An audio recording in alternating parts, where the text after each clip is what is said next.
महाराष्ट्रामध्ये आता सूर्याचा प्रकोप अनेक जिल्ह्यांमध्ये पाहायला मिळतो आहे। सर्वत्र उन्हाच्या झळा आणि घामाच्या धारा असं चित्र आहे। अनेक जिल्ह्यांमध्ये पाऱ्यानं 40 पार केली आहे, तर 45 अंशाच्या दिशेने आता वाटचाल सुरू झालेली आहे। मुंबईत सुद्धा उकाड्यानं नागरिकांची जीवाची काहिली होत चालली आहे। पुढचे 3 दिवस ही उष्णता अशीच असणार आहे, त्यामुळे नागरिकांनी आपल्या आरोग्याची काळजी घ्यावी असं आवाहन करण्यात येते। महाराष्ट्रात आता सूर्य कोपत चाललाय। राज्यामध्ये उष्णतेची तीव्र लाट येते। अनेक जिल्ह्यांमध्ये याचा अनुभव आता यायला लागलेला आहे। पारा 40ची पार गेलेला आहे, तर 44 अंश तापमानाची अकोल्यामध्ये मोठी नोंद झालेली आहे आणि 45 अंशांच्या दिशेनं आता ही सगळी वाटचाल सुरू झाली आहे। तर मुंबईमध्ये सुद्धा जीवाची काहिली होऊ लागली आहे। तर काय नेमकं राज्यातले सगळे वातावरण आहे या संदर्भात सविस्तर चर्चा करूया। आमचे विविध रिपोर्टर सध्या आपल्याबरोबर जोडले गेले आहेत आणि आपण यांच्याकडून माहिती जाणून घेऊया प्रत्येक जिल्ह्यामध्ये काय नेमकं सगळं वातावरण आहे। पुण्यातले प्रतिनिधी निलेश खरमरे आपल्याबरोबर आहेत, त्याचप्रमाणे सागर गायकवाड आमचे प्रतिनिधी नाशिकमधून आपल्याबरोबर आहेत, छत्रपती संभाजीनगरमधून विशाल करोळे आणि त्याचबरोबर नागपूरमधून अमर काणे आमच्या बरोबर आहेत। जाणून घेऊया काय नेमकी प्रत्येक जिल्ह्यामधली सगळी परिस्थिती। सर्वात आधी पुण्यामध्ये जाऊया निलेश खरमरेंकडे। निलेश, पुण्यामध्ये सुद्धा उष्माघाताचे गेल्या काही दिवसांमध्ये रुग्ण वाढत चालले असल्याचं कळतं आहे आणि पुण्यामध्ये उष्णतेचा कहर जाणवू लागलाय। काय नेमकं चित्र पुण्यामध्ये? अनुपमा, खरं तर आजपासून 3 दिवस हा उष्णतेचा येलो अलर्ट जो आहे तो पश्चिम महाराष्ट्रासह महाराष्ट्रातल्या अनेक जिल्ह्यांना या ठिकाणी देण्यात आलेला आहे। आजपासून पुढील 3 दिवस आहे ते तापमान जे आहे ते जवळपास 40 ते 45 अंशपर्यंत जाण्याची शक्यता जी आहे ते पुणे हवामान विभागाने आज सकाळी या ठिकाणी वर्तवलेली आहे। पुण्यातलं जर बघितलं तर पुणे शहरामध्ये 40 टेम्परेचर आहे आणि पुण्याच्या उपनगरांमध्ये जर बघितलं ते जवळपास 41 अंश पर्यंत या ठिकाणी गेलेलं आपल्याला पाहायला मिळतं। त्यामुळं पुण्यात जे कॉन्क्रिटीकरण वाढलेलं आहे आणि पुण्यातलं जे वाढतं प्रदूषण आहे त्याचा परिणाम म्हणून पुण्यातलं जे टेम्परेचर जे आहे ते सध्या वाढलेलं आपल्याला या ठिकाणी पाहायला मिळत आहे। पुढील 3 दिवस जे आहेत ते अति उष्ण असणार असल्याचा अंदाज जो आहे ते पुणे हवामान विभागाने दिलेला आहे। मी आता आहे हवामान विभाग केंद्रामध्ये। या ठिकाणी जर पाठीमागे जर बघितलं तर संपूर्ण देशभरासह राज्यामध्ये काय परिस्थिती आहे ती या ठिकाणी दर्शवली जात आहे। हवामान विभागाचे अधिकारी जे आहेत ते प्रत्येक क्षणाक्षणाची जी माहिती आहे ती केंद्र सरकार आणि राज्य सरकारला देताना आपल्याला पाहायला मिळते। महत्त्वाचं म्हणजे पुणे, पश्चिम महाराष्ट्र असेल, गोवा असेल या परिसरामध्ये उष्णतेची 3 दिवसांपर्यंतची लाट आहे ती सांगितलेली आहे। तर 18 तारखेपासून काही जिल्ह्यांमध्ये पावसाचा सुद्धा अंदाज दिलेला आहे। मात्र 18 तारखेच्या आतमध्ये जर हे 3 दिवस जर बघितले तर फार उष्णतेची कडक लाट येणार असल्याची सांगण्यात आलेली आहे। त्यामुळे प्रत्येकानं आपल्या आरोग्याची काळजी घेणं खरं तर खूप गरजेचं आहे असंच म्हणावं लागेल। निलेश, असे संपर्कात राहा। आपण नाशिकमध्ये जाऊया। खरं तर एका चांगल्या वातावरणासाठी नाशिक शहराची ओळख आहे। विविध प्रकरणांमध्ये सध्या नाशिक गाजते, मात्र वातावरण तापलेलं असताना इकडे उष्णतेचा सुद्धा मोठा प्रकोप पाहायला मिळतोय। सागरकडून आणखी माहिती जाणून घेऊया। सागर, नाशिकमधलं वातावरण नेमकं काय आहे? किती उष्णतेचा प्रकोप नाशिकमध्ये जाणवतोय? नक्कीच, खरं तर नाशिक हे थंड हवेचं ठिकाण म्हणून ओळख, मात्र आता ही ओळख संपुष्टात जाते की काय असा प्रश्न निर्माण झाला आहे। कारण शहरात वाढलेलं कॉन्क्रिटीकरण, त्याचबरोबर ती शहरातील वाढलेली वृक्षतोडी, या सगळ्यांचा परिणाम जो आहे तो आता सध्या या वातावरणावरती जाणवू लागला आहे। शहरातील कालचं टेम्परेचर होतं ते 39.5 म्हणजे तब्बल 40 अंशापर्यंत सेल्सिअसपर्यंत नोंद झालेली होती आणि आज देखील तेवढंच वातावरण उन्हाचं आपल्याला पाहायला मिळतंय। म्हणून नाशिककडे उन्हाने तापल्याचं आपल्याला पाहायला मिळतंय।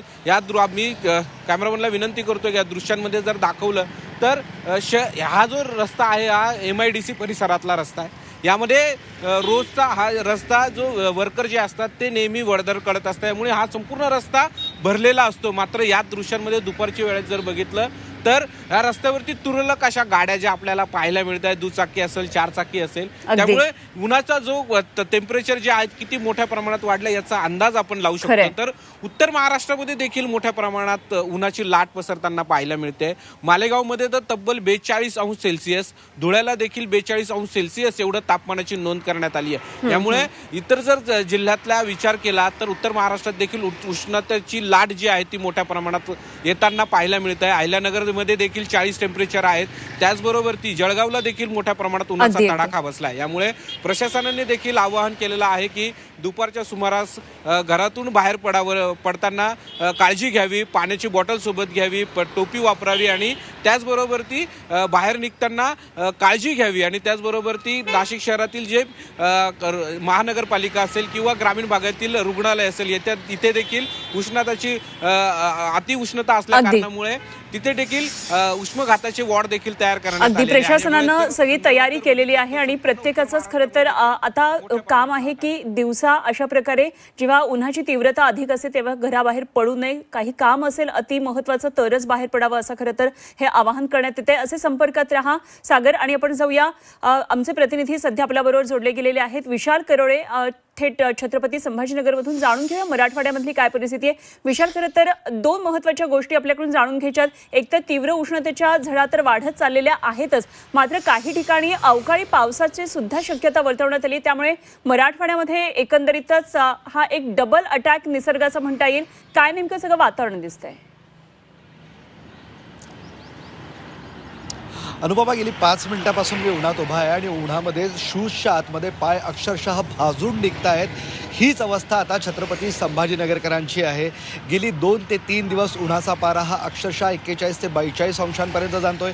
एरवी एप्रिलमध्ये संभाजीनगरचं ऊन हे 38 ते 39 पर्यंत असतं आणि मे महिन्याच्या मध्यापर्यंत हे ऊन 42-43 पर्यंत जात आहे. मात्र यंदा एप्रिलमध्येच उन्हाचा हा तडाखा बसला आहे. मी संभाजीनगरच्या अगदी महत्त्वाच्या मिल्क ऑर्डरच्या रस्त्यावर आहे. दुपारची वेळ आहे. एरवी हा रस्ता महत्त्वाच्या महानगरपालिकेच्या ऑफिसकडे, पोलीस आयुक्त ऑफिसकडे जात असतो, त्यामुळे भरपूर रहदारी इथं असते. मात्र एखाद दुसरी गाडी या रस्त्यावर दोन्ही बाजूला आपल्याला दिसते आणि जी लोक जात आहेत ती सुद्धा आता रुमाल बांधून जात आहेत. म्हणजे उन्हाचा इतका जबरदस्त तडाखा आता बसत आहे. त्यातच गेली 2-3 दिवस उन्हाचा तडाखा बसतोय. त्यात अवकाळी पावसाचा अलर्ट देण्यात आलेला आहे. आज संभाजीनगर आणि आजूबाजूच्या परिसरामध्ये पावसाचा ऑरेंज अलर्ट देण्यात आलेला आहे. पाऊस येण्याची शक्यता वर्तवण्यात येते. म्हणजे दिवसभर उष्माघाताचा हा तडाखा आणि त्यानंतर संध्याकाळी पाऊस, असा काहीसा दुहेरी फटका आता छत्रपती संभाजीनगरचे नागरिक अनुभवत आहे. गेल्या आठवड्यात सुद्धा असंच काहीसं चित्र होतं. त्यामुळे तब्येतीवर परिणाम होतोय, व्हायरलची साथ पसरत आहे, लोक आजारी पडत आहे. त्यामुळं आता हॉस्पिटल्समध्ये सुद्धा उन्हापासून तडाख्यासाठी खास असे वॉर्ड निर्माण केलेले आहे आणि त्यातून नागरिकांना काळजी घेण्याचं आवाहन करत आहे. अनुपमा, एक चित्र तुम्हाला सांगतोय की आता घरून निघताना खिशात पैसे नसले तरी चालेल, मात्र अशा पद्धतीचा हा गमछा, हा मोठा रुमाल तुम्हाला घेऊनच बाहेर पडावा लागेल आणि हेच आवाहन आरोग्य विभाग सुद्धा करते. त्यामुळे काळजी घेण्याची, येवनाच्या तडाख्यापासून वाचण्याची गरज आहे. खरं विशाल, खूप मोलाचा संदेश तू दिलेला आहे. एक वेळ खिशात पैसे नसतील तरी चालेल, मात्र गमछा ठेवला पाहिजे, कारण उन्हाच्या झळाच एवढ्या वाढत चाललेल्या आहेत. आपण अमरकडे जाऊया. नागपूरमधले आपले प्रतिनिधी आपल्या बरोबर आहेत. अमर, खरं तर आधी तीव्र उन्हाळा म्हटला की नागपूर, चंद्रपूर अशा जिल्ह्यांची नावं पुढे यायची. संपूर्ण महाराष्ट्रामध्ये असं चित्र असताना सगळ्या जिल्ह्यांमध्ये पारा आता 40च्या पार गेलेला असताना नागपूरमध्ये नेमकं वातावरण काय आहे? किती मोठी उष्णता तिकडे जाणवते? किती मोठा उष्मा आहे? अनुपा, 2-3 गोष्टी लक्षात घेतल्या पाहिजे. आपण पुणे नाशिकचं वर्णन केलं, तिथे दिवसा जरी ऊन असलं तरी रात्री वातावरण बदलत असतं आणि अगदी आता मराठवाड्यात गमछा जरी पोहोचला असला तरी विदर्भात आता 40 नव्हे 44च्या जवळ पारा पोहोचलेला आहे. अकोला 44 पर्यंत पोहोचलेला आहे आणि विदर्भातील सगळे जिल्हे, गोंदिया सोडून सगळे जिल्हे हे 42 अंशाच्या पुढे गेले. म्हणजे इथली बात थोडी न्यारी आहे. गमछाची वेळ नक्की आली आहे, पण 44 पर्यंत आता पोहोचलेलं वातावरण.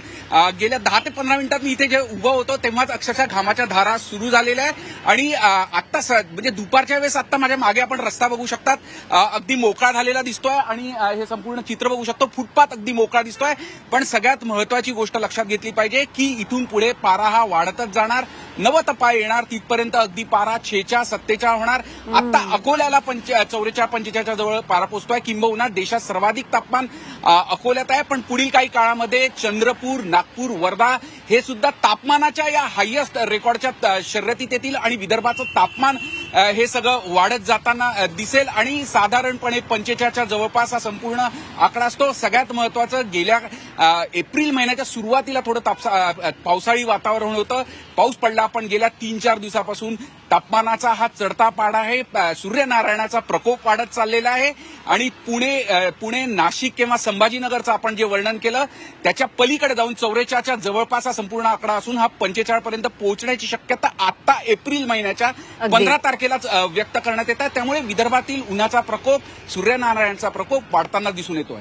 अगदी अमर, हे सगळं वातावरण नागपूरमधलं आणि विदर्भातली एकंदरीत परिस्थिती सांगितल्यासाठी धन्यवाद. आज माझे सगळेच सहकारी आता वेगवेगळ्या जिल्ह्यातून किती मोठ्या प्रमाणामध्ये राज्यभर उष्णता वाढत चाललेली आहे, सूर्याचा प्रकोप कसा वाढला, जीवाची काहिली कशी होती, हे सगळं दाखवण्यासाठी फील्डवर आहेत. आणि जसं नागरिकांना आपण आवाहन करतोय, हे सगळे रिपोर्टर गेल्या काही मिनिटांपासून आपल्याबरोबर लाईव्हमध्ये उपस्थित आहेत. त्या सगळ्यांना आवाहन आहे, आपल्या प्रकृतीची काळजी, उन्हापासून सगळ्या झळा वाचवण्यासाठी आपण सुद्धा तितकीच काळजी घ्या. धन्यवाद सर्वांचे दिलेल्या या सगळ्या माहितीसाठी.